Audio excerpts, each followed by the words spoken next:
हिंद हमारे प्यारे बच्चों। आज आपके लिए हम क्लास 8 का पार्ट 3 वीडियो बनाने जा रहे हैं। इसके पहले हम पार्ट 1 और पार्ट 2 वीडियो बना चुके हैं। यदि उस वीडियो को नहीं देखे हैं तो इसी वीडियो के डिस्क्रिप्शन में हम लिंक दे देंगे, वहां से आप क्लिक करके उस वीडियो को देख सकते हैं। यदि आप हमारे चैनल पर नए हैं तो हमें सब्सक्राइब करें, लाइक करें एंड शेयर करें। तो चलिए बच्चों, हम पार्ट 2 में हम बताए थे, कुछ डायग्राम के बारे में बताए थे और उसी डायग्राम के मदद से आज आपको बढ़ते क्रम और घटते क्रम के बारे में बताएंगे। तो बताए थे पार्ट 2 में कि नेचुरल नंबर जो होता है वह नेचुरल नंबर, होल नंबर, आपका जैसे कि परिमेय संख्या को कैपिटल क्यू से सूचित किया जाता है। किससे सूचित किया जाता है बच्चों? कैपिटल क्यू से। और इन्हीं के अंतर्गत में natural number, whole number, integers, ये तीनों जो है इन्हीं के अंतर्गत में आते हैं। किनके अंतर्गत में आते हैं बच्चों? तो आपका रेशनल नंबर के अंतर्गत में आते हैं। तो आज हम आपको इसी को बताएंगे कि नेचुरल नंबर और होल नंबर, इंटीजर और रेशनल नंबर को बढ़ते क्रम और घटते क्रम में कैसे प्रदर्शित किया जाता है। तो ध्यान दीजिएगा बच्चों, यहाँ पर हम सबसे पहले जो पार्ट 2 वीडियो में जो हम डायग्राम बनाए थे उसी को आज हम फिर से बनाएंगे। तो यहाँ पर ध्यान दीजिएगा कि जैसे नेचुरल नंबर, तो नेचुरल नंबर कहाँ से शुरू होता है बच्चों? 1 से शुरू होता है। 1, 2, 3 इसी तरह चलते जाता है इन्फिनाइट तक। इसे हम क्या किए, एक बॉक्स के अंदर में रख दिए। उसके बाद आता है होल नंबर। कहता है कि नेचुरल नंबर में यदि आप 0 इंक्लूड कर दीजिएगा तो वह नंबर क्या कहलाएगा? होल नंबर कहलाएगा। इसलिए होल नंबर कहाँ से शुरू होता है बच्चों? आपका होल नंबर कहाँ से शुरू होता है? तो 0 से शुरू होता है। अब आगे समझिए, इसके बाद आता है इंटीजर। तो इंटीजर कहाँ से होता है? 0 प्लस माइनस 1 प्लस माइनस 2 इसी तरह इन्फिनाइट तक ले चलते हैं। उसके बाद आपका आता है आपका रेशनल नंबर। तो रेशनल नंबर में 0 हो गया, -2/5, 7/8 इसी तरह आपका इसमें चलते जाता है। तो यहाँ पर ये जो डायग्राम बनाए हैं, इस डायग्राम के मदद से आप इससे बहुत सारे क्वेश्चन आता है एग्जाम में। इस डायग्राम की मदद से आप बहुत सारे क्वेश्चन सॉल्व कर सकते हैं। क्वेश्चन क्या है? सबसे पहला क्वेश्चन जैसे कि पूछेगा कि बढ़ते, इसमें से बताना है आपको कि बढ़ते क्रम, इस नंबर को natural number, whole number, integer और रेशनल नंबर को आपको बढ़ते क्रम में सजाना है। तो कैसे सजाइएगा? तो बढ़ते क्रम किसे कहते हैं बच्चों? कहाँ शुरू होता है बढ़ते क्रम? सबसे छोटा नंबर से बड़ा नंबर तक ले जाना ही बढ़ते क्रम कहलाता है। तो सबसे छोटा नंबर इसमें कौन है? Natural number. उसके बाद लेस देन, उसके बाद क्या है? होल नंबर, लेस देन, उसके बाद इंटीजर के बाद रेशनल नंबर। तो ये हो गया आपका रेशनल, यानी बढ़ते क्रम में हो गया। तो बढ़ते क्रम में क्या हुआ बच्चों कि ऊपर से जब चलते हैं कोई ऊपर से लिए नंबर, ऊपर से लेते गए तो ये बढ़ते क्रम में हो गया। अब इसको कहेगा कि घटते क्रम में बनाइए, घटते क्रम में सजाइए। तो घटते क्रम में हम इसे कैसे सजाएंगे बच्चों? तो नीचे से चलेंगे तो हमारा क्या हो जाएगा? घटते क्रम।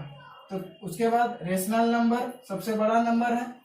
रेशनल नंबर के बाद रेशनल नंबर ग्रेटर देन, उसके बाद इंटीजर आपका आ जाएगा इंटीजर के बाद आपका आ जाएगा होल नंबर और होल नंबर के बाद आपका आ जाएगा नेचुरल नंबर।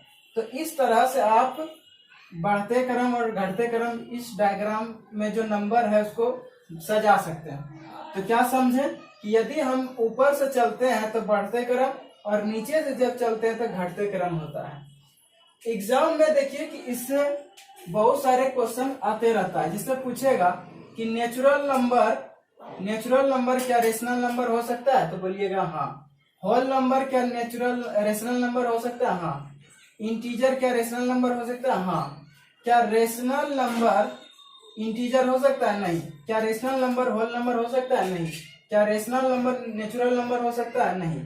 यानी ऊपर से नीचे तक ले ऊपर नेचुरल नंबर, होल नंबर और इंटीजर, रेशनल नंबर हो सकता है, लेकिन रेशनल नंबर ना इंटीजर होगा और ना रेशनल नंबर ना होल नंबर हो सकता है, ना रेशनल नंबर ना नेचुरल नंबर हो सकता है। ठीक है। अब एक चीज ध्यान दीजिएगा बच्चों कि अब क्वेश्चन इससे क्या पूछेगा? पूछ देगा कि प्रत्येक प्राकृत संख्या एक परिमेय संख्या होता है, यानी जितना भी प्राकृत संख्या है वह सब परिमेय संख्या हो सकता है? हाँ हो सकता है, क्योंकि उसे p अपॉन क्यू के फॉर्म में लिख सकते हैं। जैसे कि 1 2 3 ये सब क्या है, नेचुरल नंबर है। यदि इसके नीचे 1 डाल दीजिएगा तो ये क्या 1/1 क्या p अपॉन क्यू के फॉर्म में हुआ ना, इसलिए ये नेचुरल नंबर क्या हो गया आपका परिमेय संख्या हो सकता है। उसी तरह यदि हम होल नंबर के नीचे जो 0 होल नंबर है इसके नीचे 1 डालेंगे, या इंटीजर में या किसी भी यानी नेचुरल नंबर हो या होल नंबर हो या इंटीजर हो, इनके नीचे में आप 1 डाल के आप उसे p अपॉन क्यू के फॉर्म में लिख सकते हैं। तो ऐसे नंबर को हम रेशनल नंबर हम कह सकते हैं।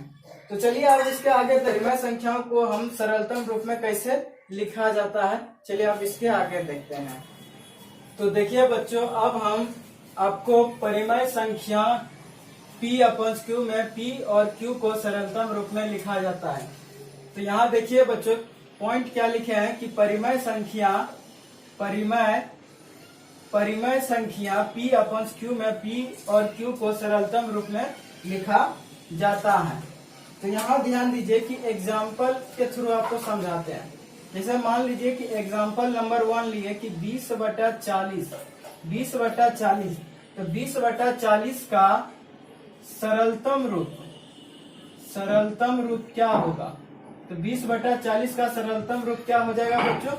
1/2 हुआ। तो 1/2 कैसे हुआ? आप जो है 20 एका 20 और 20 दूना 40 कटाने पर जो आता है वही आपका सरलतम रूप हो जाता है। उसी तरह दूसरा एग्जाम्पल जैसे लेते हैं, जैसे कि 30/60, 30/60 का यदि सरलतम रूप कहेगा तो क्या होगा? तो इसका भी 30 एका 30, 30 दूना 60, इसका भी क्या हो गया 1/2।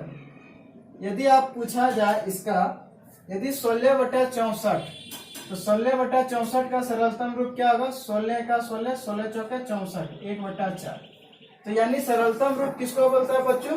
जो कि यानी यदि कटाने पर जो मान आता है वही आपका क्या हो जाता है? सरलतम रूप आता है। इसको एक और विधि से हम सरलतम रूप को इसको हम बना सकते हैं। इसे हम एक और विधि से आप बना सकते हैं। तो देखिए जैसे कि यहाँ पर 20/40 को ही अभी बताएं कि 20/40 को किस प्रकार से हम कटा के सरलतम रूप लाएं। तो अब जैसे कि मान लीजिए कि 20/40 था, अब क्या करेंगे? ये 20 जो है 20 40 में भाग देगा, तो 2 बार में क्या आता है बच्चों? 40 आता है। कितना आया? 2 आया। तो ऊपर मैंने p में 2 से भाग देंगे, अंश में 2 से भाग देंगे और हर में भी 2 से भाग देंगे। अब 2 से जब भाग दिए, 2 का पहाड़ा में 20 कितने बार में आता है आपका? 10 बार में। 2 का पहाड़ा में 2 जब 40 में भाग दीजिएगा तो 20 बार में कटेगा। 0 0 कैंसिल, तो क्या है 1/2। अब इस तरह से भी सरलतम रूप निकाल सकते हैं। ये क्या होता है कि थोड़ा लंबा आता है। जो सवाल जैसे कि सरलतम रूप वाला क्वेश्चन आ जाएगा तो उसमें जो है जब लॉन्ग रहेगा तब उसको हम जैसे थोड़ा बड़ा सवाल रहेगा तब इस माध्यम से हम उसे हल कर सकते हैं। ठीक, आप देखिए कि इसके आगे आपको समझना है, इसके आगे आपको बताते हैं। तो देखिए बच्चों आप जो है परिमेय संख्याओं के मानक रूप standard form of a rational numbers. तो इस पॉइंट में क्या लिखा है बच्चों, ध्यान दीजिए। परिमेय संख्या p अपॉन q को मानक रूप में तभी लिखा जाता है जब p अपॉन q एक पूर्णांक होता है। यानी देखिए परिमेय संख्या p अपॉन q का मानक रूप तभी लिखा जाएगा जब आपका p अपॉन q क्या होगा बच्चों? एक पूर्णांक होगा, एक इंटीजर होगा, तथा i या z किस इंटीजर को i या z से सूचित किया, i या z और q ग्रेटर देन 0 के अतिरिक्त दोनों के बीच कोई उभयनिष्ठ गुणनखंड नहीं हो। यानी कहने का मतलब है कि इंटीजर और यानी आपका इंटीजर यानी पूर्णांक और हर के बीच में कोई उभयनिष्ठ गुणनखंड नहीं होना चाहिए। ठीक है, जैसे कि एग्जाम्पल में क्या लिखें कि 4/10 4/10, 4/10 क्या है आपका? एक परिमेय संख्या, एक रेशनल नंबर है। लेकिन 4/10 का मानक रूप में ये नहीं लिखा हुआ है। 4/10 तो एक परिमेय संख्या है, लेकिन ये मानक रूप में लिखा हुआ नहीं है। 4/10 का मानक रूप नहीं है। कौन नहीं है? तो 4/10। तो 4/10 का मानक रूप क्या होता है बच्चों? 2/5 होता है। 2/5 कैसे हुआ? तो देखिए 4/10 है, तो दो से कटा देंगे 4 को, तो कितना बार में 2 से कटा दिए, और 2 से कटा देंगे 10 को, तो 5 बार में। तो जो कट कर आया यही आपका मानक रूप हुआ। इसी तरह परिमेय संख्या का भी सरलतम रूप अभी बताएं। सरलतम परिमेय संख्या का सरलतम रूप, परिमेय संख्या का मानक रूप इसी तरह होता है। तो परिमेय संख्या का मानक रूप, परिमेय संख्या का सरलतम रूप दोनों जो है हूबहू होता है। तो चलिए अब इसके आगे देखते हैं। देखिए बच्चों, अब जो है परिमेय संख्या p/q में हर q को धन पूर्णांक रखा जाता है। इसके लिए q के चिन्ह को अंश में p में ही शामिल किया जाता है। अब इसको एग्जाम्पल के थ्रू देखिए बच्चों। जैसे कि एग्जाम्पल हम लेते हैं, नंबर 1 एग्जाम्पल 5/8 यानी 5/8। तो 5/8 यानी 5/-8। तो 5/-8 को हम 5/-5/8 लिखेंगे। जैसे कि -4/-11 को 4/11 लिखेंगे। तो यहाँ ध्यान दीजिए बच्चों, यहाँ पर क्या बोल रहा है कि परिमेय संख्या p/q में हर q को धन पूर्णांक रखा जाता है। यानी हर q जो है ना, हर q को धन पूर्णांक यानी प्लस रखा जाता है। इसके लिए q के चिन्ह को अंश p में शामिल किया। यानी q का जो चिन्ह होता है ना, चाहे माइनस हो या प्लस है, वो किस में शामिल हो जाता है? अंश p में शामिल हो जाता है। जैसे कि यहाँ पर देखिए 5/-8, तो 8 क्या है आपका? q है, यानी हर है, तो हर का -8 है, तो ये माइनस कहाँ चल गया? -5/8 हुआ। 5/-8 नहीं लिख सकते, -5/8, यानी हर का जो माइनस होता है वो अंश में शामिल हो जाता है।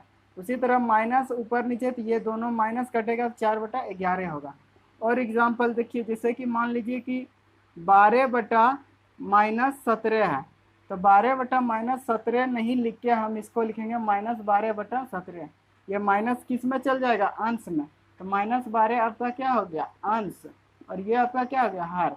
यानी हर वाला जो माइनस, हर का जो चिन्ह होता है वह किस में शामिल हो जाता है? तो अंश में शामिल हो जाता है। तो आई होप आपको इस वीडियो को, आप इस पॉइंट को समझ गए। इस वीडियो को देखने के लिए आपके धन्यवाद।